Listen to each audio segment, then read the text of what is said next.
پہلی حدیث صحیح بخاری اور صحیح مسلم کی متفق علیہ حدیث ہے.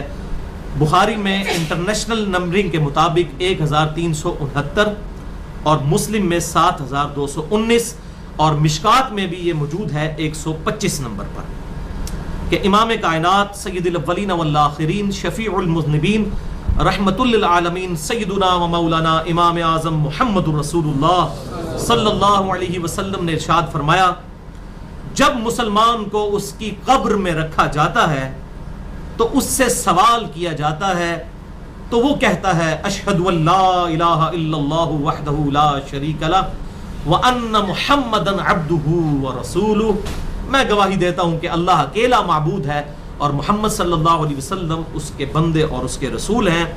اور پھر آپ صلی اللہ علیہ وسلم نے فرمایا کہ ایک مسلمان کا قبر میں یہ کلمہ پڑھنا اللہ تعالیٰ کی طرف سے خاص تحفہ ہے اور وہ استقامت ہے جس کا ذکر اللہ نے اپنی کتاب میں کیا. پھر آپ صلی اللہ علیہ وسلم نے سورہ ابراہیم کی آیت نمبر 27 تلاوت فرمائی، اعوذ باللہ من الشیطان الرجیم بسم اللہ الرحمن الرحیم یثبت اللہ الذین آمنوا بالقول الثابت، اللہ تعالیٰ اہل ایمان کو ثابت قدم رکھتا ہے اس مضبوط قول میں، فی الحیات الدنیا وفی الآخرہ، دنیا کی زندگی میں بھی اور آخرت کی زندگی میں بھی، اور آخرت کی زندگی کی پہلی منزل قبر ہے.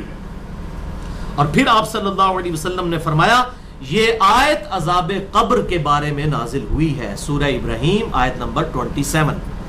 اور پھر آپ صلی اللہ علیہ وسلم نے فرمایا کہ جب مؤمن سے قبر میں پوچھا جائے گا تو وہ کہے گا کہ میرا رب اللہ ہے اور میرے نبی محمد صلی اللہ علیہ وسلم ہے. یہ مکمل حدیث ہے جو بخاری اور مسلم کے اس باب میں موجود ہے جو عذاب قبر والا باب ہے، اور مشکات میں بھی اس اثبات عذاب القبر والے چیپٹر میں انٹرنیشنل نمبر کے مطابق 125 نمبر یہ حدیث ہے. دوسری حدیث بھی بخاری اور مسلم کی متفق علیہ حدیث ہے. بخاری میں 218، مسلم میں 677 اور مشکات میں 338 نمبر ہے.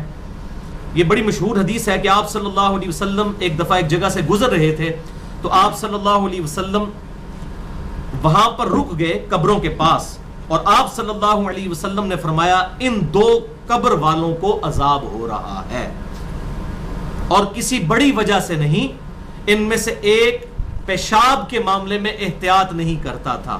ایک روایت میں آتا ہے کہ بے پردہ حالت میں وہ پیشاب کرتا تھا یعنی پبلکلی، اور ایک میں آتا ہے کہ وہ چھینٹوں سے نہیں بچتا تھا، اور دوسرا چغل خور تھا. پھر آپ صلی اللہ علیہ وسلم نے ایک تازہ شاخ ایک درخت سے توڑ کر اس کی ٹہنی کے 2 ٹکڑے کیے اور دونوں قبروں پر لگا دیے، اور پھر آپ صلی اللہ علیہ وسلم نے فرمایا میں اللہ سے امید کرتا ہوں جب تک یہ شاخیں ہری رہیں گی ان کے عذاب میں کمی ہوتی رہے گی. یعنی آپ کے مبارک ہاتھوں کی برکت سے، یہ نہیں ہے کہ کوئی بھی ٹہنی لگا دے گا تو وہ ہونا شروع ہو جائے گا. اسی پر ڈیٹیکٹ کر کے لوگوں نے قبروں پر پھول پھینکنے بھی شروع کر دیے. حالانکہ پھول پھینکنا بالکل ڈیفرنٹ ہے، ٹہنی آپ ضرور لگائیں، سنت ہے، اللہ سے دعا کریں، اللہ تعالیٰ قبول فرمانے والا ہے. لیکن یہ پرٹیکولرلی آپ صلی اللہ علیہ وسلم کے مبارک ہاتھوں کی برکت ہے، اور اس کے ثبوت میں وہ اگلی حدیث ہے. تیسری حدیث صحیح مسلم سے انٹرنیشنل نمبرنگ کے مطابق 2215 اور مشکات میں 1659 کہ ایک حبشی عورت جو مسجد نبوی کی صفائی کیا کرتی تھی وہ فوت ہو گئی. رات کے وقت صحابہ اکرام علیہم رضوان نے اسے جنازہ پڑھ کر دفنا دیا. آپ صلی اللہ علیہ وسلم کو خبر نہیں کی. آپ صلی اللہ علیہ وسلم نے کچھ دنوں کے بعد پوچھا کہ وہ عورت نظر نہیں آ رہی، تو صحابہ نے کہا کہ اللہ کے محبوب صلی اللہ علیہ وسلم ہم نے آپ کے آرام میں خلل سمجھتے ہوئے اسے راتوں رات دفنا دیا. اور صحابہ کہتے ہیں ہم نے اس کو ہلکا جانا کہ کیا ایک حبشی عورت ہی تھی، کون سی کوئی بڑی اعلیٰ پوسٹ پہ تھی وہ یا بڑی امپورٹنس تھی اس کی، ہم نے ہلکا جانا. لیکن اللہ کے محبوب صلی اللہ علیہ وسلم تو قدر کرنے والے ہیں. آپ صلی اللہ علیہ وسلم نے فرمایا تم نے مجھے بتایا کیوں نہیں؟ پھر فرمایا کہ مجھے اس کی قبر پر لے جاؤ. پھر آپ صلی اللہ علیہ وسلم اس کی قبر پر گئے اور آپ نے جا کر قبر پر جنازہ پڑھا. صحیح مسلم 2215. یہ بخاری میں بھی ویسے حدیث موجود ہے لیکن میں مسلم کا ترک بیان کر رہا ہوں کیونکہ اس میں اضافی الفاظ بھی موجود ہیں. پھر آپ صلی اللہ علیہ وسلم نے جنازہ پڑھنے کے بعد ارشاد فرمایا جو مسلم کے الفاظ ہیں. بخاری میں بس اتنی حدیث ہے، مسلم میں 2215 نمبر اور مشکات میں 1659. آپ صلی اللہ علیہ وسلم نے فرمایا یہ قبریں اندھیروں میں ڈوبی پڑی تھیں، اللہ نے میرے جنازہ پڑھنے کی برکت سے ان قبروں کو نور سے بھر دیا. آپ بھی جا کر جنازہ پڑھیں, میں بھی پڑھوں, تو وہ معاملہ نہیں ہونے والا. جو میں نے بات کی تھی کہ وہ ٹہنیاں توڑ کر جو آپ صلی اللہ علیہ وسلم نے لگائی, وہ آپ کے ہاتھوں کی برکت ہے کہ عذاب کی تخفیف ہو جائے. جس طرح کہ آپ صلی اللہ علیہ وسلم کے جنازہ پڑھنے کی برکت سے اللہ تعالیٰ نے ان قبروں کو نور سے بھر دیا. اب اس میں بڑا باریک سا نقطہ یہ ہے, وہ قبریں کافروں کی تو نہیں تھی. کافر کی قبر تو نور سے نہیں بھری جا سکتی, مسلمانوں کی تھی. اور مسلمان بھی ایٹ لیسٹ صحابہ تو ہوں گے, کیونکہ آپ کے مبارک دور کے ہیں. تو اندازہ کریں کہ اللہ تعالیٰ اپنے معاملات میں کتنا سٹرکٹ ہے. اگر کسی نے بھی غلطی کی ہے اس کی پکڑ ہونے والی ہے. یہ جو ہم لوگوں کو بتا دیا اللہ جو کچھ بھی ہے تیرے محبوب کی امت سے ہے, یہ اتنا آسان معاملہ نہیں ہے. ورنہ اگر نسبت کام آنی ہوتی تو یہاں پر کام آ جاتی. نسبت ضرور کام آئے گی, بشرطے کے انسان کے اعمال بھی نسبت والے ہوں, تو پھر انشاءاللہ تعالیٰ نور علی نور ہوگا. چوتھی حدیث بھی صحیح مسلم سے. اب دیکھ لیں یہ 50% سے زیادہ حدیث بخاری اور مسلم سے. 7213 ہے صحیح مسلم میں, مشکات میں 129 نمبر ہے. کہ آپ صلی اللہ علیہ وسلم ایک دن ایک خچر پر سوار ہو کر گزر رہے تھے بنو نجار کے باغ کے پاس. آپ صلی اللہ علیہ وسلم کا خچر اچانک بدک گیا, یعنی اللہ تعالیٰ نے اسے کوئی ایسی چیز دکھا دی جس کی وجہ سے وہ بدک گیا. تو آپ صلی اللہ علیہ وسلم وہیں پر رک گئے اور آپ نے صحابہ سے کہا کہ یہ قبریں کن کی ہیں؟ وہ قبروں کے پاس وہ خچر بدکا, کوئی اللہ تعالیٰ نے اسے ایسا عذاب دکھا دیا. تو آپ صلی اللہ علیہ وسلم کو بتایا گیا یہ تو مشرکین کی قبریں ہیں جو اسلام سے پہلے زمانے جاہلیت میں مر چکے ہیں. پھر آپ صلی اللہ علیہ وسلم نے فرمایا کہ بے شک اس امت سے بھی قبر میں امتحان لیا جائے گا. پھر آپ صلی اللہ علیہ وسلم نے فرمایا اگر مجھے یہ ڈر نہ ہوتا کہ تم اپنے مردوں کو دفنانا چھوڑ دو گے تو میں اللہ سے دعا کرتا کہ تمہیں عذاب قبر سنوا دیا جاتا, لیکن مجھے ڈر ہوا کہ دفنانا ہی چھوڑ دو گے. دکھا دیا جاتا نہیں, دیکھنے کا تو حوصلہ ہی نہیں ہے, سنوا دیا جاتا. اور پھر آپ صلی اللہ علیہ وسلم نے فرمایا سب جہنم کے عذاب سے اللہ کی پناہ طلب کرو. تو سارے صحابہ نے کہا اللہ ہم تیری پناہ طلب کرتے ہیں جہنم کے عذاب کے اگینسٹ. پھر آپ صلی اللہ علیہ وسلم نے فرمایا قبر کے عذاب سے اللہ تعالیٰ کی پناہ طلب کرو. تمام صحابہ نے وہ بھی پناہ طلب کی. پھر فرمایا کہ ظاہری اور باطنی فتنوں سے اللہ تعالیٰ کی پناہ طلب کرو. تمام صحابہ نے وہ پناہ بھی طلب کی. اور پھر آپ صلی اللہ علیہ وسلم نے فرمایا کہ دجال کے فتنے کے اگینسٹ بھی اللہ کی پناہ طلب کرو. تو تمام صحابہ نے وہ پناہ بھی طلب کی. اور یہ دعا جو ہے یہ 4 چیزوں سے پناہ مانگی گئی, وہ آگے انشاءاللہ آ بھی جائے گی, جو ہمارے تشہد میں بھی دعا آتی ہے.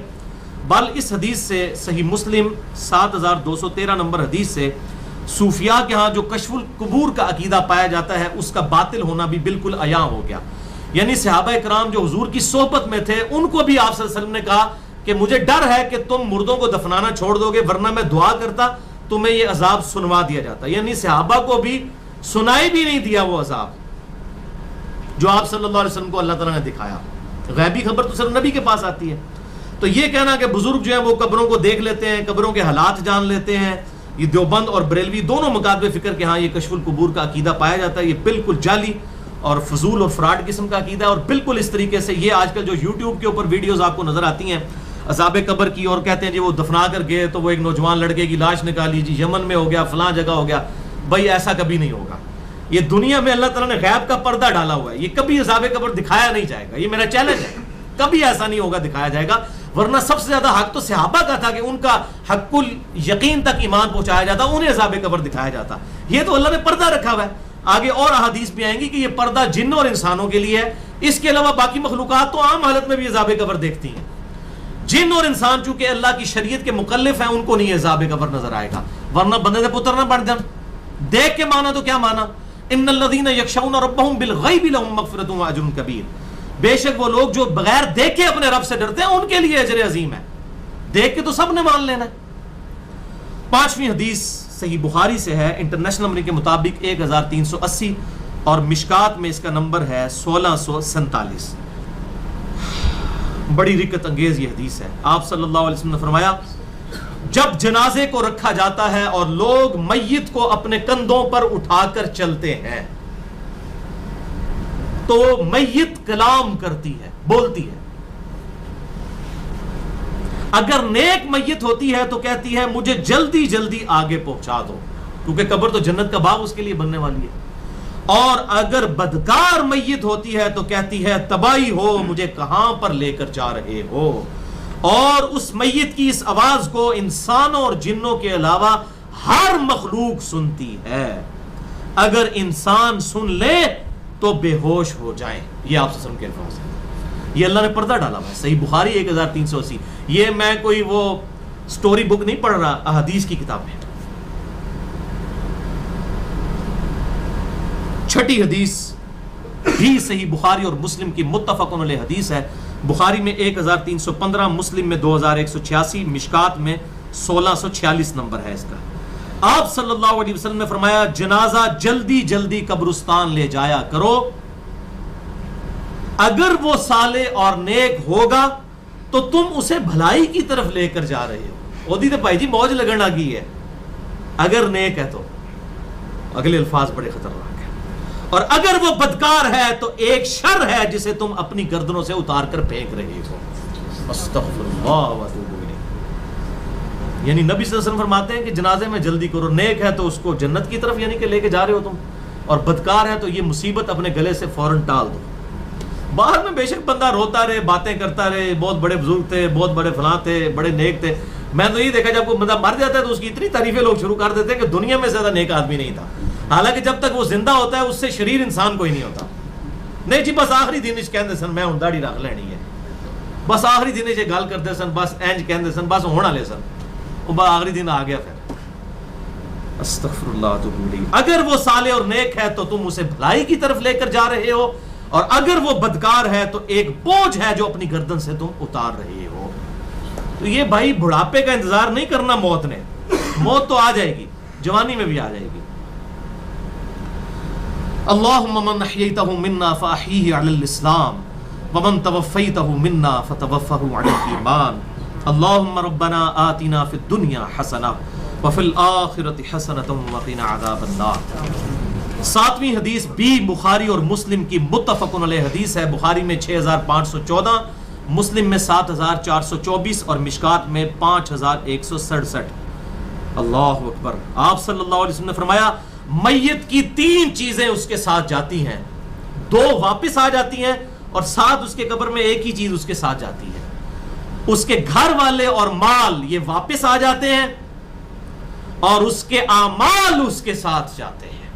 یہ 3 ہی دوست ہیں نا، گھر والے، مال اور نیک اعمال یا برے اعمال جو بھی ہیں، برے اعمال ہوں یا اچھے اعمال، یہی قبر تک جانے ہیں، باقی رشتہ داروں نے بھی اور مال نے بھی واپس گھر ہی رہ جانا ہے۔ وَلِعَاذُ بِاللَّهِ تَعَالَى۔ اس قسم کی تقریباً 224 احادیث مشکات المصابیح میں ایک پورا چیپٹر ہے، اور آپ اندازہ کریں 224 احادیث اس کے اندر موجود ہیں۔ کتاب الرقاق چیپٹر بخاری اور مسلم اور باقی احادیث کی کتابوں سے 224 احادیث انہوں نے، کتاب الرقاق کہتے ہیں دل میں رقت اور نرمی پیدا کرنے والی احادیث۔ صحیح بخاری میں بھی ایک چیپٹر ہے کتاب الرقاق، صحیح مسلم میں کتاب الزہد ہے وہ، اور مشکات میں انٹرنیشنل نمبر کے مطابق 5155 سے لے کر 5378 تک 224 احادیث ہے اس قسم کی رقت انگیز احادیث۔ ان میں سے 17 احادیث اور تقریباً 11 آیات میں نے اپنے اس لیکچر مسئلہ نمبر 51 میں بیان کی تھی، رزق حرام کی مذمت، دنیا پرستی کا انجام اور اس کا علاج۔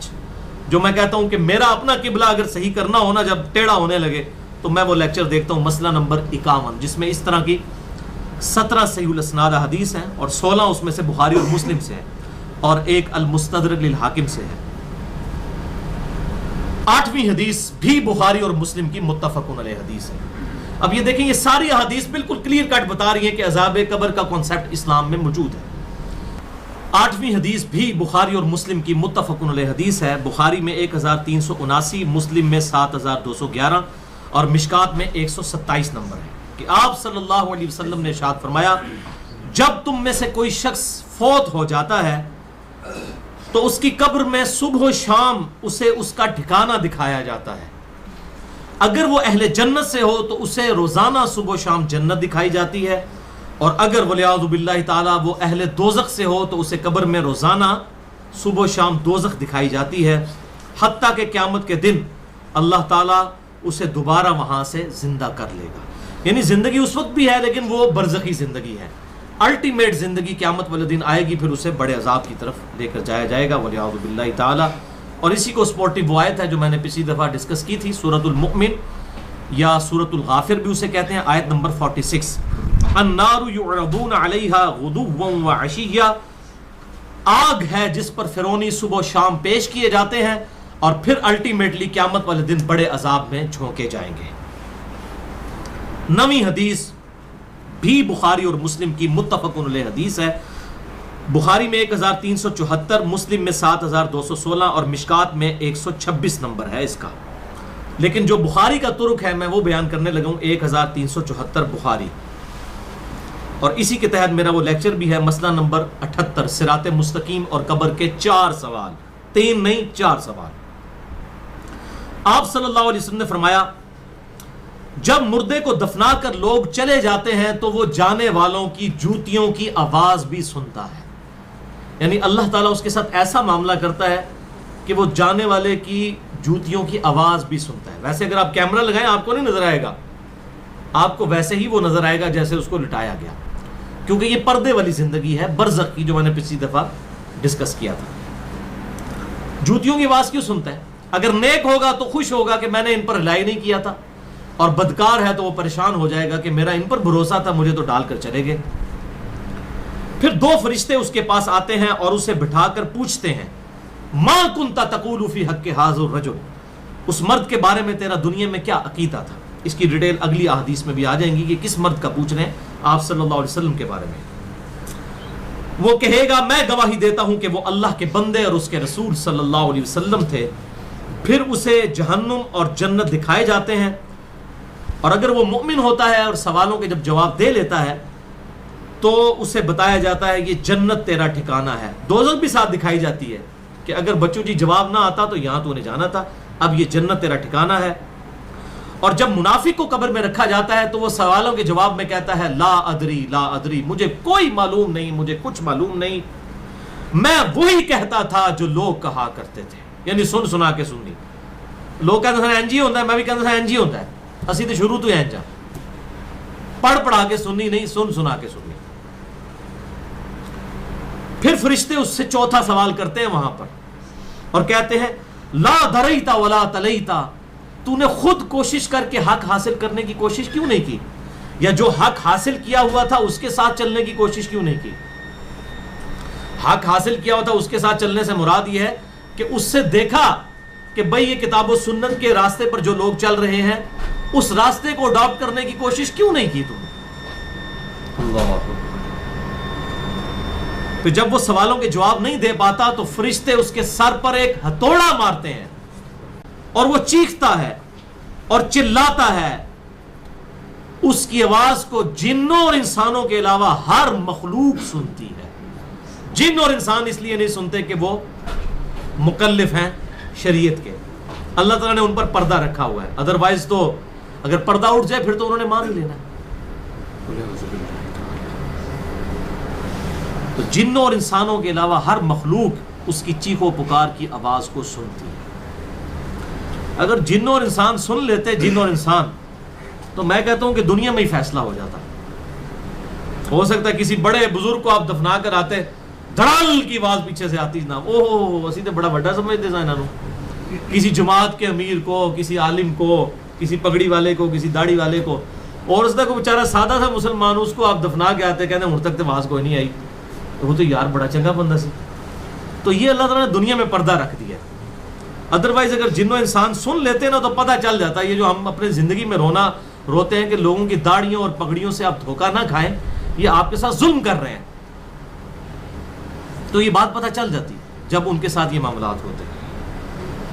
اچھا، یہاں پر یہ بات آئی کہ مردے کو اللہ تعالیٰ سنوا دیتا ہے جانے والوں کی جوتوں کی آواز، تو جہاں جہاں احادیث میں مردے کا سننا ثابت ہے، اہل سنت کا اتفاقی عقیدہ ہے کہ وہ سننا جائز ہے، بالکل ثابت ہے۔ اس کے بارے میں عقیدہ رکھنا، سماع موتا کا ایسا عقیدہ رکھنا جو کتاب و سنت سے ثابت ہے، وہ جائز ہے، اور اس کا ذکر بھی سورہ فاطر کی آیت نمبر 22 میں موجود ہے۔ ان اللہ یسمع من یشاء، اللہ تعالیٰ بے شک جسے چاہتا ہے سنوا دیتا ہے۔ وما انت بمسمع من فی القبور، اور اے محبوب صلی اللہ علیہ وسلم جو قبروں میں پڑے ہوئے ہیں تم انہیں نہیں سنا سکتے۔ یہاں ویسے مثال کے طور پر اللہ تعالیٰ نے بیان کیا ہے کہ جن کے دل مردہ ہو چکے ہیں تم ان کو نہیں سنا سکتے، لیکن مثال جب دی جاتی ہے تو جس چیز سے مثال دی جاتی ہے اس کی اصل بھی وہی ہوتی ہے. مثلا اگر میں کہتا ہوں کہ یہ چیز دودھ کی طرح سفید ہے تو مثال تو میں دودھ کی دے رہا ہوں، تو دودھ بھی سفید ہے اور وہ چیز بھی سفید ہے. تو یہاں پر جو یہ مثال دی گئی کہ تم مردوں کو نہیں سنا سکتے، دل کے مردے بھی نہیں سن سکتے، دوسرے مردے بھی نہیں سن سکتے، اس لیے تو ان کی مثال دی گئی ہے. اسی طریقے سے بخاری اور مسلم میں آتا ہے کہ جو قلیب بدر والے تھے، بدر کے کنویں میں جن کافروں کی لاشیں ڈالی گئی تھیں، آپ صلی اللہ علیہ وسلم نے ان سے خطاب کیا. تو سیدنا عمر نے پوچھا یا رسول اللہ صلی اللہ علیہ وسلم یہ تو مردے ہیں، یہ نہیں سنتے. تو آپ نے فرمایا تم سے بہتر سنتے ہیں. اللہ تعالیٰ ان کو سنوا رہا ہے تاکہ ان کے عذاب کے اندر اضافہ ہو، ان کی حسرت کے اندر اضافہ ہو. تو جہاں جہاں پر مردوں کا سننا ثابت ہے وہاں وہاں ہم مانتے ہیں، اور جہاں پر ثابت نہیں ہے اس کے بارے میں ہم عقیدہ کلیم نہیں کرتے. لہٰذا یہ عقیدہ جو سماع موتا کا عقیدہ ہے، چاہے صوفیاء کے ہاں آیا، چاہے امام ابن تیمیہ اور ان کے شاگرد امام ابن قیم کے ہاں آیا، یہ بالکل باطل عقیدہ ہے اور یہ کتاب و سنت کے بنیادی عقائد کی جڑ کاٹنے والا عقیدہ ہے. تو چاہے یہ امام ابن تیمیہ کا عقیدہ ہے چاہے صوفیاء کا عقیدہ ہے، دونوں کے ہاں یہ عقیدہ پایا جاتا ہے، جس کی وجہ سے ہمیں ان سے اختلاف رائے ہے اس مسئلے میں. تو لیکن جہاں جہاں ثابت ہے ہم صرف اس کو مانتے ہیں. اور اس میں نے بڑی ڈیٹیل سے گفتگو کی ہے، مسئلہ نمبر نیو 5 کے نام سے حیات النبی کے عقیدے کا تحقیقی جائزہ. اس میں نے سماع موتا کا عقیدہ اور یہ برزخی گروپ جو کیپٹن عثمانی گروپ ہے یا جو بند کا مماتی گروپ ہے، ان کے جو عقائد اور نظریات ہیں ان کا بھی میں نے تحقیقی جائزہ اس کے اندر لیا ہے. 10ویں حدیث، یہ بھائیوں موسٹ ڈیٹیل حدیث ہے عذاب قبر کے حوالے سے.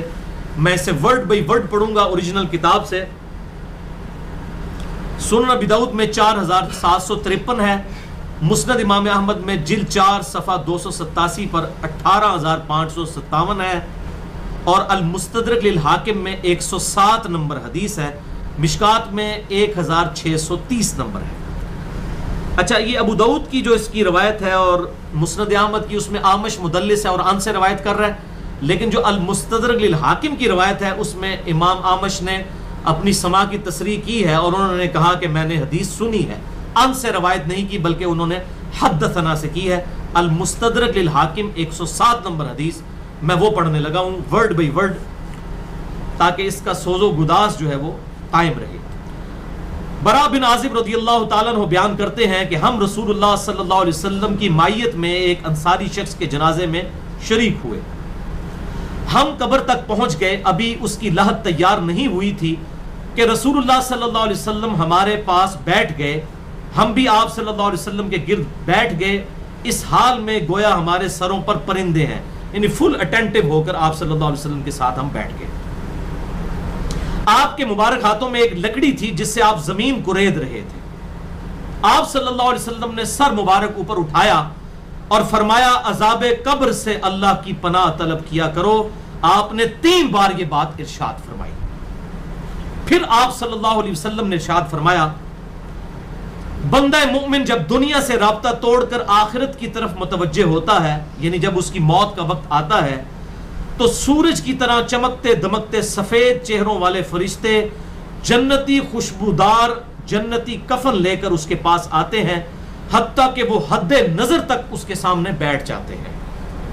پھر ملک الموت تشریف لاتے ہیں حتیٰ کہ وہ اس کے سر کے پاس بیٹھ جاتے ہیں. اچھا، قرآن میں بھی ملک الموت کا نام آیا ہے، سورہ سجدہ کے اندر، احادیث کے اندر بھی.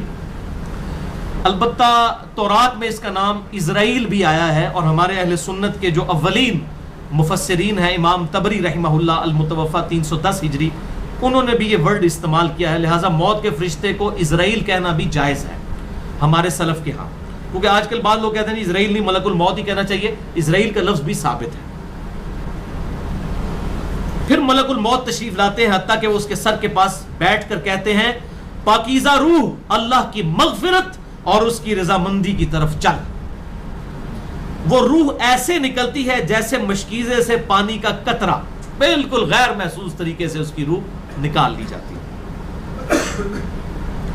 اور جب ملک الموت اس کی روح نکالتے ہیں تو باقی فرشتے اسے آنکھ جھپکنے کے برابر بھی ملک الموت کے پاس نہیں رہنے دیتے، بلکہ اسے فوراً اس کے کفن اور اس خوشبو میں لپیٹ دیتے ہیں جو جنت سے لائی ہوتی ہے. پھر اس کی روح کو لے کر بلند ہوتے ہیں اور فرشتوں کی جس جماعت کے پاس سے وہ گزرتے ہیں تو فرشتے پوچھتے ہیں کہ یہ کیسی خوشبو ہے، تو وہ اس کے دنیا کے ناموں میں سے بہترین نام لے کر بتاتے ہیں کہ یہ فلاں بن فلاں کی روح ہے، حتیٰ کہ وہ اسے آسمان دنیا تک لے پہنچتے ہیں اور اس کے لیے دروازے کھولنے کی اجازت طلب کرتے ہیں، تو جنت کے جو آسمانوں کے دروازے ہیں اس کے لیے کھول دیے جاتے ہیں. پھر ہر آسمان کے مقرب فرشتے اگلے آسمان تک اسے پروٹوکول دیتے ہوئے اس روح کے ساتھ جاتے ہیں، حتیٰ کہ اسے 7ویں آسمان تک پہنچا دیا جاتا ہے. تو اللہ تعالیٰ فرماتا ہے میرے بندے کا نامہ اعمال علیین میں لکھ دو، جو سورۃ المطففین میں آیا ہے. علیین اور سجین یہ 2 مقامات ہیں. ایمان والوں کی روحیں جو ہے علیین میں ان کا نامہ اعمال لکھا جاتا ہے، اور جو منافقین ہیں مجرم ہیں سجین میں لکھا جاتا ہے. سورۃ المطففین سورت نمبر 83 ہے، پارہ نمبر 30 کے اندر. اور اسے واپس دنیا کی طرف لے جاؤ کیونکہ میں نے انہیں اسی دنیا سے پیدا کیا اور اسی میں انہیں لوٹاؤں گا اور پھر دوبارہ اسی سے نکالوں گا. پھر اس کی روح اس کے جسم کی طرف لوٹا دی جاتی ہے. لیکن یہ لوٹنا دنیا کا سا لوٹنا نہیں ہوگا، یعنی وہ لوٹنے کے بعد یہ نہیں ہے کہ مردہ قبر میں کوئی بیٹھ جائے گا ہمیں نظر آئے گا. یہ سب کچھ برزخی معاملات ہوں گے جو میں نے پچھلی دفعہ ڈسکس کیے تھے سورہ فاطر کی آیت نمبر 42 کے تحت، کہ نیند کی حالت میں بھی انسان کی روح قبض ہوتی ہے لیکن اس کو چٹکی کاٹے تو وہ جاگ اٹھتا ہے. روح کا تعلق بھی رہتا ہے اس حالت میں بالکل اس طریقے سے. یہ ایک ڈیفرنٹ لائف ہے، برزخی لائف. پھر 2 فرشتے اس کے پاس آتے ہیں یعنی اس کی قبر میں، اور اسے بٹھا کر پوچھتے ہیں. اب یہ وہ 4 سوال یہاں پر آ رہے ہیں اس ڈیٹیل حدیث میں. پہلا سوال کرتے ہیں تیرا رب کون ہے، من ربو کا. وہ کہتا ہے ربی اللہ، میرا رب اللہ ہے. دوسرا سوال پوچھتے ہیں تیرا دین کیا ہے، ما دینو کا، تیرا دین کیا ہے. تو وہ کہتا ہے میرا دین اسلام ہے. پھر پوچھتے ہیں کہ وہ آدمی جو تم میں مبعوث کیے گئے وہ کون ہے. اب یہاں پر وہ ڈیٹیل آئی، الذی بعث فیکم، وہ شخص جو تم میں مبعوث کیا گیا تھا وہ کون تھا. تو یہ جو کہتے ہیں نا قبر میں آپ صلی اللہ علیہ وسلم آ جاتے ہیں، تو کہ کسی حدیث میں بھی نہیں ہے. اس میں ڈیٹیل آ گئی کہ اس سے پوچھا جاتا ہے جو شخص تم میں پیغمبر بنا کر بھیجا گیا وہ کون تھا. تو وہ کہتا ہے ہوا محمد رسول اللہ، وہ اللہ کے رسول محمد صلی اللہ علیہ وسلم. مسئلہ حاضر و ناظر میرا ریکارڈ ہے، مسئلہ نمبر 7، جس میں میں نے یہ تمام شبہات کلیئر کیے ہیں. یہ 3 سوالوں کے بعد اچھا جامعہ ترمذی میں ایک حدیث ہے 3120، اس میں الفاظ ہیں کہ وہ پوچھتے ہیں من نبیو کا، تیرا نبی کون ہے. اس میں تو آیا نا کہ اس شخص کے بارے میں تیرا کیا عقیدہ ہے، اس میں من نبیو کا الفاظ ہیں. جامعہ ترمذی 3120. اچھا اللہ کا شکر ہے کہ یہ نہیں پوچھتے تیرا فرقہ کون سا ہے، تو کس امام کی تقلید کرتا تھا، کیڑی مسیتی تو نماز پڑھتا سا ہے. دیکھ لو کوئی چیز نہیں. تیرا رب کون ہے، تیرا دین اور نبی صلی اللہ علیہ وسلم. تو دنیا میں بھی ہم یہی کہتے ہیں اللہ رسول قرآن، یہی بات ہے. تو قبر کے اندر جا کر بھی یہی سوال ہوں گے. اب وہ جب 3 سوالوں کے جواب دیتا ہے تو فرشتے 4تھا سوال اس سے پوچھتے ہیں، جو میں نے قبر کا 4تھا سوال، مسئلہ نمبر 78. تمہیں کیسے پتا چلا، ان 3 سوالوں کے جواب تمہیں کیسے آئے. وہ کہتا ہے میں نے اللہ کی کتاب پڑھی تھی، میں اس کتاب پر ایمان لایا اور میں نے اس کے حق ہونے کی تصدیق کی. اللہ کی کتاب پڑھی ہوگی تو تصدیق کرے گا نا. اگر سنا کے سننی ہوگا تو کیا تصدیق کرے گا. ہاں پڑھا کے سننی ہوگا تو تصدیق کر دے گا. پھر آسمان سے آواز آتی ہے میرے بندے نے سچ کہا، اس کے لیے جنتی بچھونا بچھا دو، اسے جنتی لباس پہنا دو اور اس کے لیے جنت کی طرف دروازہ کھول دو. قبر کے اندر ہی جنت کی طرف دروازہ کھول جائے. یعنی آپ سمجھ لیں جس طرح یہ اب ٹچ سکرین موبائل رکھ کے اور جناب لیپ ٹاپ رکھ کے سامنے لوگ بیٹھے ہوتے ہیں نا، تو ایک دوسری دنیا میں چلے جاتے ہیں. تو جنت کا فزیکلی دروازہ کھول دیا جائے گا، اس کو جنت کی ہوائیں بھی، خوشبو بھی آئے گی اور انتظار وہ کرے گا.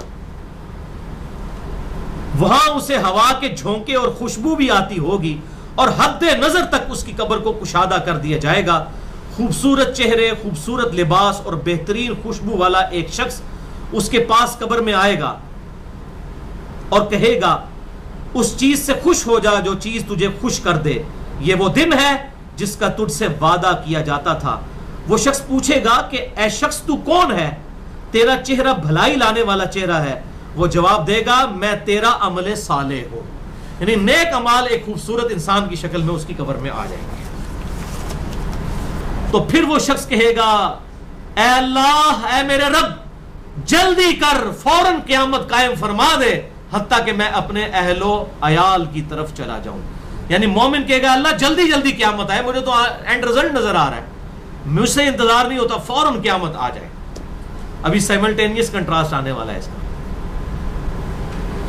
جب کافر اور مجرم شخص دنیا سے جاتا ہے تو آپ صلی اللہ علیہ وسلم نے فرمایا سیاہ چہروں والے فرشتے بالوں سے بنا ہوا ایک کمبل لے کر آسمان سے نازل ہوتے ہیں اور حد نظر فاصلے تک اس کے سامنے بیٹھ جاتے ہیں. پھر ملک الموت, موت کا فرشتہ آتا ہے حتیٰ کہ اس کے سر کے پاس بیٹھ جاتا ہے اور کہتا ہے خبیث روح اللہ کی ناراضگی کی طرف چل. وہ روح اس کے جسم میں پھیل جاتی ہے تو وہ ملک الموت اس طرح اسے کھینچتا ہے جیسے لوہے کی سلاخ کو گیلے اون میں سے کھینچا جاتا ہے, چھس کر کے. گرم سلاخ جو ہے وہ اونی کپڑے کے اندر گیلے کے اندر ڈال کے یوں کھینچی جائے نا تو اس طرح اس کے پورے جسم سے اس کی روح نکالی جاتی ہے. بولے اعوذ باللہ تعالی. پھر ملک الموت سے باقی فرشتے اس کی روح کو لے کر پلک جھپکنے کے برابر بھی وہاں نہیں رہنے دیتے حتیٰ کہ وہ اسے بالوں سے بنے ہوئے کمبل میں لپیٹ لیتے ہیں اور اس سے زمین کے مردار سے نکلنے والی انتہائی بری بدبو نکلتی ہے.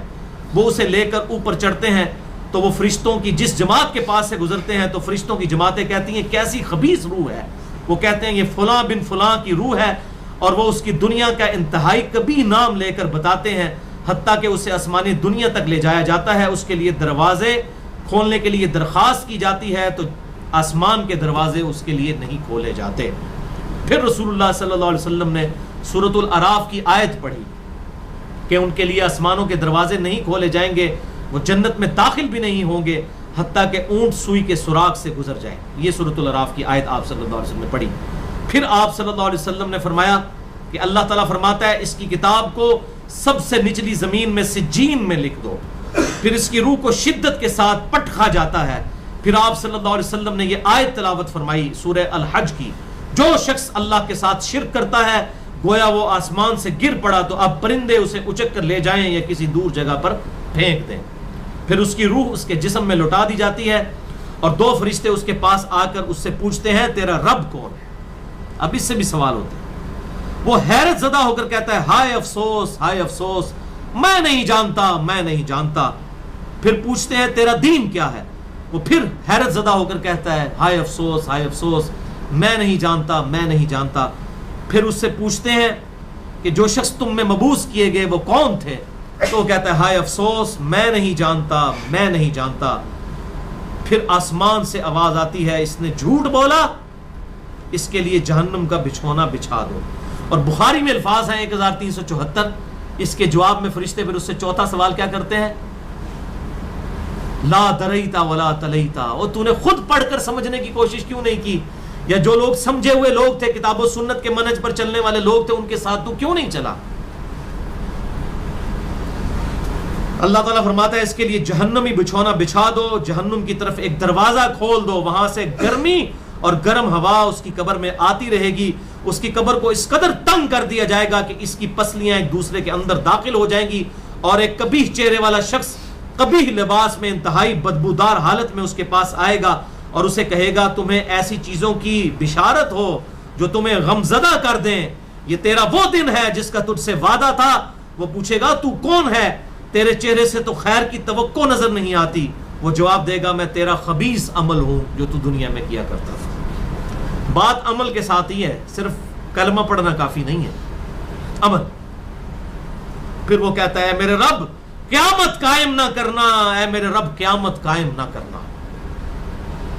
مومن کیا کہتا ہے قیامت قائم کر رہے اللہ. اب یہ وہ حدیث ہے وہ جس اس آیت کو حل کرتی ہے جو پچھلی دفعہ ایک بھائی نے سوال بھی کیا تھا. سورہ یاسین کی آیت نمبر ہے 52. قالوا یا ویلنا من بعثنا من مرقدنا, یعنی جب قبروں سے نکالا جائے گا مجرموں کو, وہ کہیں گے ہائے افسوس ہمیں کس نے ہماری قبروں سے باہر نکال دیا.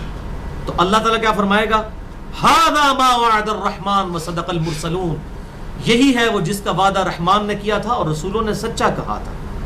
تو کہتے ہیں جی منکرین عذاب قبر کہتے ہیں جی وہ انسان کیوں کہتے ہیں ہماری قبروں سے کس نے اٹھا لیا, تو اس پہ عذاب تو نہیں ہوتا. عذاب تو ہو رہا ہے. آپ دیکھیں اس وہ حدیث میں کیا کہہ رہا ہے اللہ قیامت قائم نہ کرنا, یعنی یہ عذاب تو آیا, قیامت آئی تو پھر بڑا عذاب بھی مجھ پر آئے گا. تو اسی لیے وہ اس حیرت زدہ ہوگا قیامت والے دن کہ اب میرے اوپر اگلی مصیبت آ گئی، عذاب کی چوتھی اور فائنل قسط بھی میرے پر آنے والی ہے۔ وَلِعَوْذُ بِاللَّهِ تَعَالَى اللہم اجرنا من النار۔ 11ویں حدیث سنن نسائی میں 1834، مشکات میں 1629۔ ابو ہریرہ رضی اللہ تعالیٰ عنہ کہتے ہیں آپ صلی اللہ علیہ وسلم نے فرمایا جب مؤمن شخص کی موت کا وقت آتا ہے تو رحمت کے فرشتے سفید ریشم لے کر آتے ہیں اور کہتے ہیں راضی ہونے والی پسندیدہ روح نکل، اللہ کی راحت اور رزق کی طرف چل، رب تجھ پر ناراض نہیں۔ تو وہ بہترین کستوری کی خوشبو کی طرح نکلتی ہے، حتیٰ کہ وہ ایک دوسرے سے اسے لے کر اس طرح کرتے کرتے آسمان کے دروازوں تک پہنچ جاتے ہیں۔ تو وہ کہتے ہیں زمین سے یہ کیسی پاکیزہ خوشبو تمہارے پاس آئی ہے، وہ اسے مومنوں کی روح کے پاس لے جاتے ہیں، یعنی نیک آدمی کی روح کو، جو پہلے مومن مر چکے ہیں ان کی روحوں کے پاس، تو انہیں اس کے آنے پر اس سے بھی زیادہ خوشی ہوتی ہے، یعنی مومن انتظار کر رہے ہوتے ہیں اور ویلکم کرتے ہیں۔ جیسا کہ تم میں سے کسی کو اپنے بچھڑے ہوئے شخص کے ملنے پر خوشی ہوتی ہے، تو وہ آلریڈی جو مردہ روحیں وہاں پر پہنچی ہوتی ہیں، جو مر چکے شخص جو ہوتے ہیں ان کی روحیں، وہ نئی آنے والی روح سے پوچھتے ہیں فلاں کا کیا حال ہے، فلاں کا کیا حال ہے۔ پھر وہ کہتے ہیں اسے چھوڑ دو کیونکہ یہ ابھی ابھی دنیا کے غم میں مبتلا ہو کر یہاں پر آیا ہے۔ تو مرنے والا شخص کہتا ہے کہ تم جس شخص کے بارے میں مجھ سے پوچھ رہے ہو وہ تو فوت ہو چکا ہے، کیا تمہارے پاس نہیں آیا؟ وہ کہتے ہیں اسے تو اس کے ٹھکانے ہاویہ یعنی جہنم میں پہنچا دیا گیا ہے۔ اور جب کافر شخص کی موت کا وقت آتا ہے تو عذاب کے فرشتے بالوں کا لباس لے کر اس کے پاس آتے ہیں اور اسے کہتے ہیں ناراض ہونے والی ناپسندیدہ روح نکل، اللہ کے عذاب کی طرف چل۔ وہ مردار کی انتہائی بدبو کی صورت میں نکلتی ہے، حتیٰ کہ وہ اسے زمین کے دروازے کے پاس لے آتے ہیں تو وہ کہتے ہیں یہ کتنی بدبودار ہے، حتیٰ کہ اسے کافروں کی روح کے پاس ملا دیا جاتا ہے۔ اب دیکھیں کہ وہ مومن پوچھ رہے ہوتے ہیں، اب میں اس کو ٹرانسلیٹ کر رہا ہوں، برا نہیں منانا۔ وہ مومن کہتے ہیں کہ فلاں شخص کا کیا حال ہے، فلاں بزرگ، فلاں مولوی صاحب، فلاں حضرت صاحب کدھر ہے؟ وہ کہتے ہیں وہ تو جناب کدوں دا مار بیٹھے تو آڈے کول نہیں پہنچے، اور پھر فرشتے کہتے ہیں جناب ایتھے نہیں آئے جو دوزخ ہی یہ دیکھ لیں۔ یعنی وہ اسی لیے پوچھ رہے ہوتے ہیں کہ تو چل ہم تک پہنچ گیا، فلاں بھی ایک دنیا میں بڑا کوئی مشہور نیک آدمی تھا، وہ کدھر گیا؟ تبھی تو وہ ایکسپیکٹ کر رہے ہوتے ہیں نا اس کو کہ اس کو بھی یہاں پہ آنا چاہیے۔ تو ان کو بتایا جاتا ہے کہ بھئی وہ یہاں پر نہیں، وہ کہیں اور پر ہے۔ 12ویں حدیث جامعہ ترمذی میں 1071 نمبر اور مشکات میں 130 نمبر ہے۔ سیدنا ابو ہریرہ کہتے ہیں نبی صلی اللہ علیہ وسلم نے فرمایا جب میت کو دفن کیا جاتا ہے تو 2 سیاہ فام نیلی آنکھوں والے فرشتے اس کے پاس آتے ہیں، ان میں سے ایک کو منکر اور دوسرے کو نکیر کہا جاتا ہے۔ سیاہ فام نیلی آنکھوں والے خطرناک شکل کے فرشتے منکر اور نکیر۔ پس وہ کہتے ہیں تم اس شخص کے بارے میں کیا کہا کرتے تھے، یعنی نبی صلی اللہ علیہ وسلم کے بارے میں سوال ہوتا ہے تو وہ کہتا ہے وہ اللہ کے بندے اور اس کے رسول ہیں، میں گواہی دیتا ہوں کہ اللہ کے سوا کوئی معبود نہیں اور محمد صلی اللہ علیہ وسلم اس کے بندے اور رسول ہیں۔ وہ دونوں فرشتے کہتے ہیں ہمیں پتا تھا تم یہی جواب دو گے۔ پھر اس کی قبر کو لمبائی اور چوڑائی میں 70 ہاتھ کشادہ کر دیا جاتا ہے۔ یہ 70 کہتے ہیں کثرت، حد نظر تک کشادہ کر دیا جاتا ہے۔ پھر اس کے لیے اس میں روشنی کر دی جاتی ہے، پھر اسے کہا جاتا ہے سو جا۔ وہ کہتا ہے میں اپنے گھر والوں کے پاس واپس جانا چاہتا ہوں تاکہ انہیں بتاؤں کہ میں کامیاب ہو گیا ہوں، لیکن وہ کہتے ہیں کہ تو دلہن کی طرح سو جا جسے اس کے گھر کا عزیز ترین فرد ہی آ کر بیدار کرتا ہے، حتیٰ کہ اللہ تعالیٰ اسے اس کی خوابگاہ سے قیامت والے دن بیدار کرے گا، یعنی اسے لٹا دیا جائے گا، پھر اس پہ وہ کیفیت وہ جنت والی تاری رہے گی، پھر الٹیمیٹلی اللہ تعالیٰ اسے دوبارہ سے زندہ کرے گا۔ اور اگر وہ منافق ہوا تو وہ کہے گا میں نے لوگوں کو ایک بات کہتے ہوئے سنا تو میں بھی ویسے ہی کہا کرتا تھا، یعنی مجھے نہیں پتا، اللہ کی وہ گواہی نہیں دے سکے گا، رسول اللہ صلی اللہ علیہ وسلم کا اقرار نہیں کر سکے گا، میں کچھ نہیں جانتا۔ وہ فرشتے کہیں گے ہمیں پتا تھا تم یہی کہو گے، پس زمین سے کہا جاتا ہے اس پر تنگ ہو جا، وہ اس پر تنگ ہو جاتی ہے حتیٰ کہ اس کی ہڈیاں اور پسلیاں ایک طرف کی دوسری طرف آ جاتی ہیں، یوں بولے اعوذ باللہ تعالی، اور اسے مسلسل عذاب ہوتا رہے گا حتیٰ کہ اللہ اسے خوابگاہ سے دوبارہ زندہ کرے گا، یعنی قیامت تک اس پر وہ اس حالت میں عذاب رہے گا، ہمیں نظر نہیں آئے گا۔ جیسے سویا ہوا شخص ایک ڈراؤنا خواب دیکھتا ہے، وہ تکلیف محسوس کرتا ہے، پاس کھڑا شخص نہیں محسوس کر سکتا۔ اور سنن دارمی میں ایک حدیث ہے صحیح سند کے ساتھ، مشکات میں 134 نمبر ہے کہ آپ صلی اللہ علیہ وسلم نے فرمایا 99 اژدہے اس پر، 99 جو ہے خطرناک ڈینجرس قسم کے سانپ اس پر مسلط کر دیے جاتے ہیں جو قیامت تک اسے ڈستے رہتے ہیں، اور وہ اتنے خطرناک اژدہے ہیں، آپ صلی اللہ علیہ وسلم نے فرمایا کہ اگر ان میں سے کوئی ایک بھی دنیا پر اپنی پھنکار پھینک دے تو دنیا کی زمین کا بھی سبزہ نہ ہوگا، ایسا زہر ہے ان کے اندر۔ وَلِعَاذُ بِاللَّهِ تَعَالَى اللہم اجرنا من النار، اللہم اجرنا من النار۔ یہ بھائیو عذاب قبر کیمرے سے نہیں دیکھا جا سکتا، یہ اللہ تعالیٰ نے پردہ رکھا۔